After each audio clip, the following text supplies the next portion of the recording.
deadlier than war, a killer that knows no borders and can be found in the food we eat, the air we breathe. It can be hiding in toxic toys or chemical-filled couches. Pollution, a worldwide problem that is blamed by scientists for 9 million deaths a year.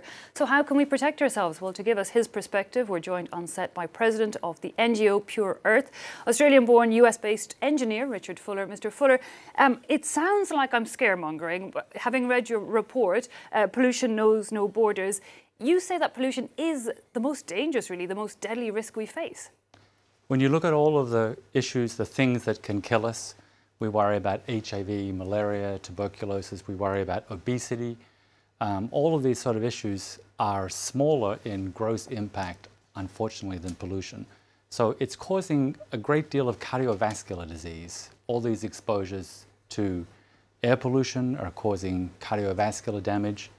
The impact of it, we're only now beginning to understand more fully. And I guess prove the results. But in your report, one of the things you point out is how pollution literally knows no borders. The air, is being swept from Asia across to the US. Fish swimming, with their toxic properties up the sea. Is there one particular area of pollution that is the one that we should be most wary of, if you like? Yeah, it's really interesting. I've been working for 20 years on being concerned about pollution in the poorer countries of the world and working in toxic places that are really enormously polluted and trying to think on how those places are having an impact on the rest of the world. One thing that really disturbed me is how much air pollution moves across boundaries. Here in Paris, you have these days especially during the winter, when the air pollution goes off the charts. The numbers go from 10 or 15 up to 50 or 100. That's not because all of a sudden a whole lot more diesel trucks came out on the streets.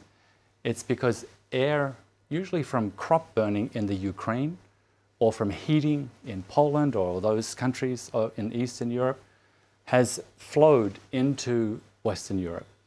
The wind patterns, generally winds blow from the west, but there's a swirl of winds that will occur coming back into this part of the world. So basically, no matter where you are, you should be interested in that global level of pollution. Is that where the problem is? That because a lot of Western countries in particular have been outsourcing their most polluting industries, is there a mentality or was there a lack of education that thought, well, if it's over there, it doesn't bother us, a very selfish scenario?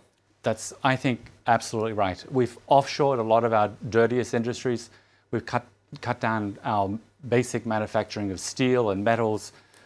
The primary industries are the dirtiest. The places where metal is being smelted, where they're making the very raw materials, these are the most toxic.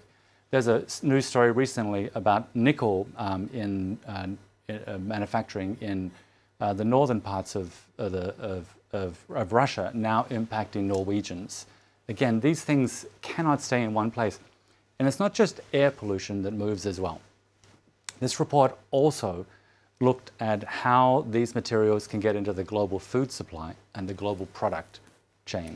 Indeed, one of the things you mentioned, apart from horrific things, it mentions toxic toys, arsenic, asbestos in what children might be playing in, but also you say that there's an increase in the use of mercury, notably when it comes to gold mining, mercury being washed into our rivers, and so I guess we're readily consuming it.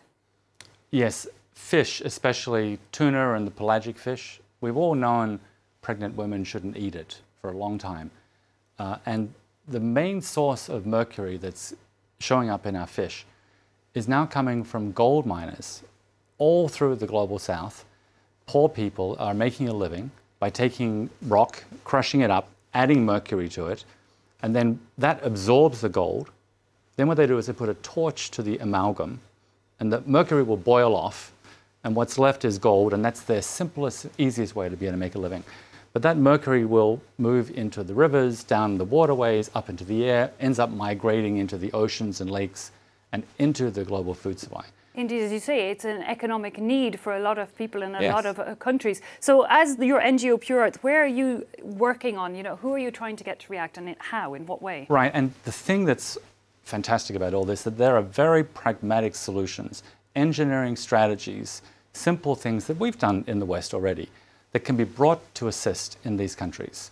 So for example, in the mercury issue, there are technologies and techniques where they can get more gold for about the same amount of work, but not use mercury at all, use non-toxic ingredients to be able to extract gold. these things need to be taught to those miners. For crop burning, by the way, the residue, the stubble of rice and wheat when it's grown in the Ukraine, that whole country is set on fire in March and April. The whole of the Ukraine is basically alight, and that smoke comes in here. But there are terrific technologies that have worked in other countries in the region where the stubble is dropped to the ground and they don't need to burn it. So there are solutions, but it requires political will and the will of big businesses. Is that will there? I mean, you know, everybody focuses on the economy. You know, do they see that they're also impinging their own health? I mean, why aren't these protections and solutions already in place? 99% of the time, it's simply a lack of knowledge. And it's smaller and local people who are most affected, who need these technologies and these ideas brought to them. And when they do, they adopt them and gobble them up and want to continue to work with them. And to end on a more positive note, I know that Pure Earth does work to clean up contaminated land. So that is possible, is it? Absolutely. And cleaning up the worst of contaminated land is a highly cost-effective strategy to be able to save and help lives in that location, but also avoid all these toxins from getting into the rice and the wheat and arsenic into baby toys and all the rest of it and coming back and affecting our own kids. Do the solutions work, however, if just some countries are on board? I mean, we need this global pact then. You know, if the United States opts out, is there any point in the rest of us ploughing on? Oh, absolutely, because it's working in those toxic places, and that could be supported by anyone.